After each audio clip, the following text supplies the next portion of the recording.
All right, so now we're making the transition from Skinner and this idea that behavior are learned behaviors. Learning is behaviors that are almost permanent or become permanent. And Bandura is going to go further into these ideas and take it a little bit different. He's going to go build on behaviorism, but he's going to take it a little bit more and make it more cognitive and more internal in his approach. He comes up with this theory of social cognitive theory, which is an interpersonal level theory developed by Albert Bandura that emphasizes the dynamic interaction between people, our personal factors, the things that are happening in their behavior, and their environment. So what's happening around us, things that are pushing back on us.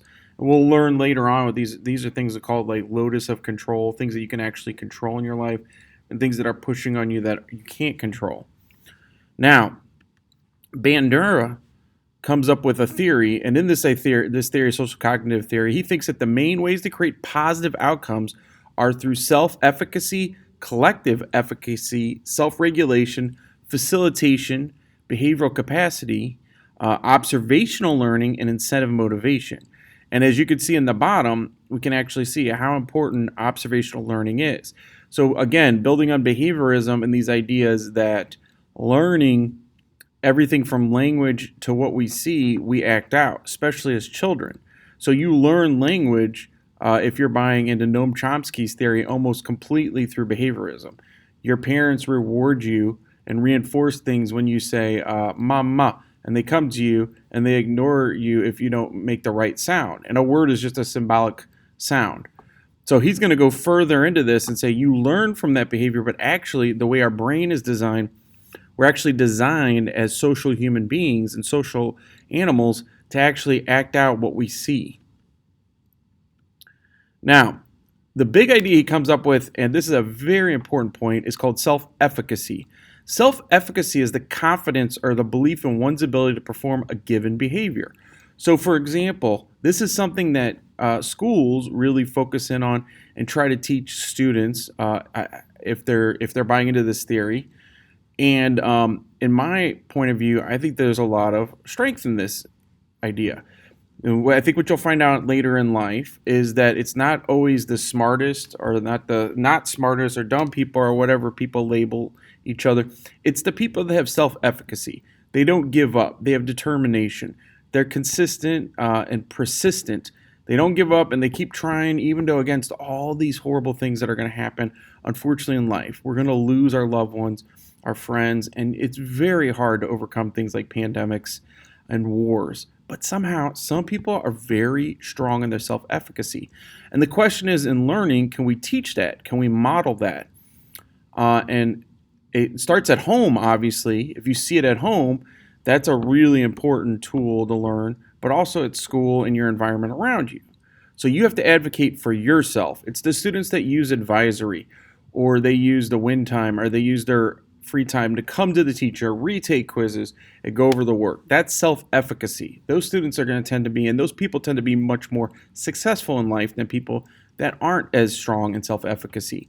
Collective efficacy is the belief that a group of people's ability to perform actions or to bring about desired change in a community helps each other out. And you could see this not just in America, but even on a national level. Some nations tend to be much more collective efficacy. I have a collective efficacy approach. And the result may be, when we look at surveys, they tend to be happier places. So Denmark and the Scandinavian countries tend to have a lot of collective efficacy. And they also tend to rank as the happiest countries in the world. Well, if you're buying in the Albert Bandura's theory, that they work together, they have their community as a positive place, and nothing's perfect. They have horrible things that happen in Denmark, like murders and laws are broken. However, they work together to try to raise each other up. You can see it in the classroom on a micro level or a smaller level.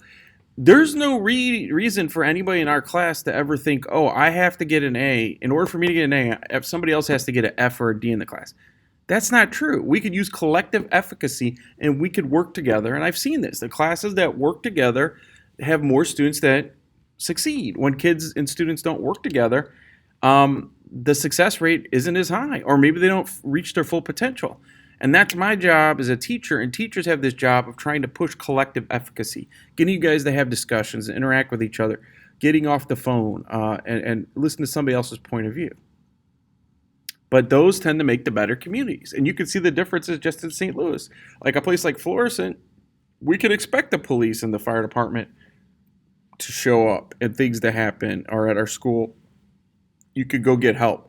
That's not the case. There are schools where there's not a lot of collective efficacy and the kids don't feel safe and the learning is low. Also, if you're buying into this with humanism, you have to feel a sense of belonging. So if everybody feels a sense of belonging in the class in psychology, they like it and they feel like they belong, they're more willing to open up and they're more receptive to learning and they're more likely to remember things and be able to apply them. Now, the last part, this is the really hard part, especially for, I think, kids and teenagers and then adults as well. Self-regulation. Self-regulation is controlling oneself through self-monitoring, goal setting, feedback, self-reward, self-instruction, and enlistment of social supports. Okay, so if you're a leader like a teacher or a principal, or administrator, or a counselor or a psychologist, you're going to push under this theory for self-regulation. And we're going to see later in Carol Dweck's theory, which has become this growth mindset idea, it really is a continuation, which means it's just building on these ideas from the 1960s and Albert Bandura. And this is the idea that we set goals. So some of the tools that we know about people that tend to be much more successful, and research is showing this time and time again, is that they set short-term goals and long-term goals. They're always moving towards something. They're growing as a person. And they do have setbacks. Things happen. They don't meet every goal. For example, your short-term goals could be like, I want to get a 3.0 this semester. My long-term goal is I want to be a psychologist. Well, those are both achievable goals, and you can measure them. Now you have to set your goal, and then you have to create a plan to monitor yourself. Do you delegate? Do you give yourself 20 minutes every night to do homework in psychology? Are you giving 10 minutes to psychology and 10 minutes to each subject? Well, that's only like 40 minutes or maybe an hour of homework a night. That's nothing. If you're waiting until grades or progress reports come that week, you're in trouble. Because now that hour a week after 4 or 5 weeks is turned into 20 hours of work. And everybody, you're very stressed out. You're trying to do 20 hours of homework and make up all this late work at the last minute. And you've already lost points that you would have had anyway. So that's why it's important to monitor yourself. Set goals. It could be exercising. I'm just going to exercise 20 minutes every other day. Okay. Just go for a walk after you eat dinner. Self-rewarding. You got to treat yourself. Treat yourself. So I don't know what you like to do. You get a little Netflix after you do 20 minutes of homework. Maybe you get an hour and a half of watching your Netflix. Then you go back to another 20 minutes of homework. I do this. Like on the weekend, I'll clean. And then I'll clean for an hour or two. And then I'll get done and I'll watch one of my shows or a couple of my shows. Then I'll go back and do some more work. And then I'll take another break. And that's at school. I might take a break once in a while too. I usually keep going in school. So think of these ways that you could set these goals, and we find out people that tend to do this tend to be much more successful. Now, the way the brain is designed, and Bandura basically picked up on this 50, 60 years ago, and we now actually know this, is we have what are called mirror neurons. And we can see this because of MRI, mirror resonant imagery. We can actually scan your brain and see how the brain works. So humans, remember during the Enlightenment, were really thought to have be kind of selfish by nature and very competitive, if you're buying into Hobbes's theory. But what we find out that actually most of the research supports evolutionary psychologists, and cognitive psychologists argue that the way your brain is designed is actually we're very, very empathetic. We're animals that are willing to work together socially, and that makes us dominant. So you think of like animals in terms of like cat families. Who's the most dominant cat? And it's the lion, because lions work together in a pride. Cheetahs do not do that. Tigers are very big, strong cats. They don't outpower lions. Lions are the king of the jungle. So you have to think about humans are very dominant. A lot of it have to do with the way our brains are designed, that we work together. So what happens is your frontal lobe, the frontal part of your brain, and we'll break this down when we look at parts of brain, have neurons, which are basically these receptors that talk to each other, and they fire back and forth almost like electrical impulses. And it tells certain actions when we observe something or another person's doing something. Now, these mirror neurons that we're talking about is when you see somebody else do something, you act it out. So if you're in a classroom, and I don't know if you guys have seen this, but if the teacher is getting mean or disrespectful or confrontational with students, do you start to feel stressed out and maybe get dragged into the drama or the confrontation? This could happen at work or anywhere. On the other side, if the leadership is very calm and the teacher's calm and the class is calm, you tend to be more calm and you could focus on your assignments and learning. So some of the best ways to make somebody's there's neurons mirror, and a lot of politicians, a lot of people that lead know this, is you tell a story. And we actually know when you tell a story, your neurons in your brain will start to look like mine if I'm telling a story. That's why really good storytellers are probably stronger teachers.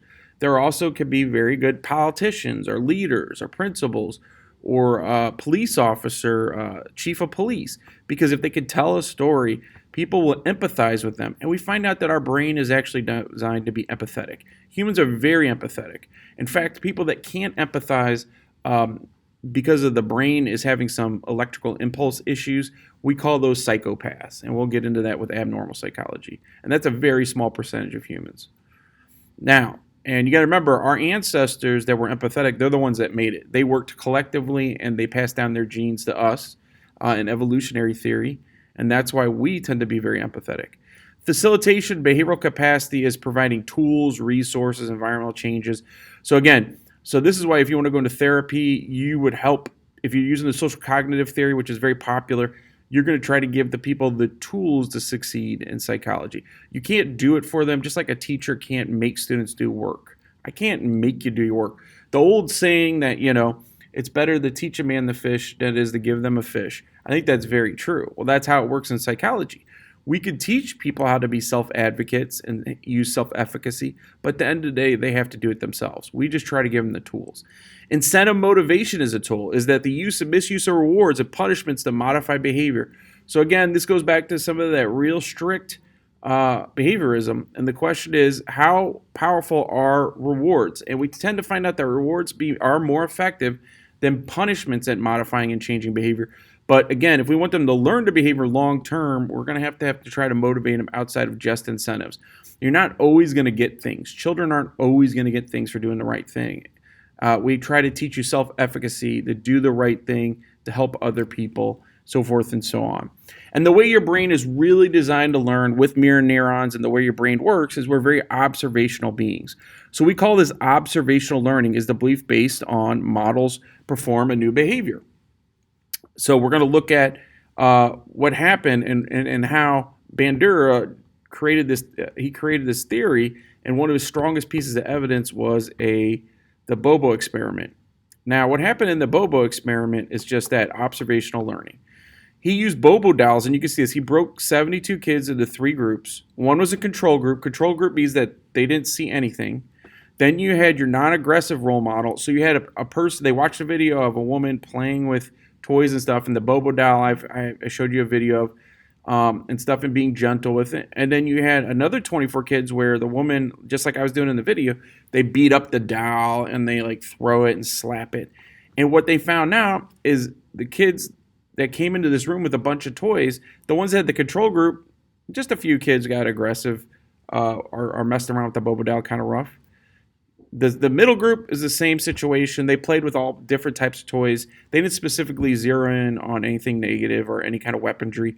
But the third group, not only did they get aggressive with the Bobo doll and use a hammer and other tools in the room as weapons and start really beating up this Bobo doll and attacking it because they'd seen aggression, they even got a gun and start shooting the Bobo doll and got more and more aggressive, which shows that like once we do fire off these mirror neurons in the brain, we make somebody angry, they could even start taking it maybe to the next level. That's how important it is for you to model positive behavior and non-aggressive action to other people. And I think Gandhi and Martin Luther King are kind of really great examples of people that have done this.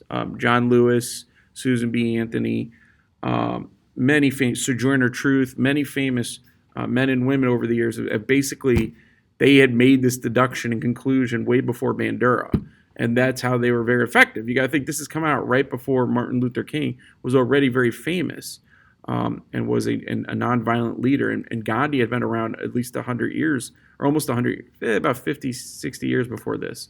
Most children that saw the adults' actions even acted aggressive and violent out. They got violent, even grabbed a gun. The children that did not see what the adults did just play with the toys. The vast majority, they never got aggressive.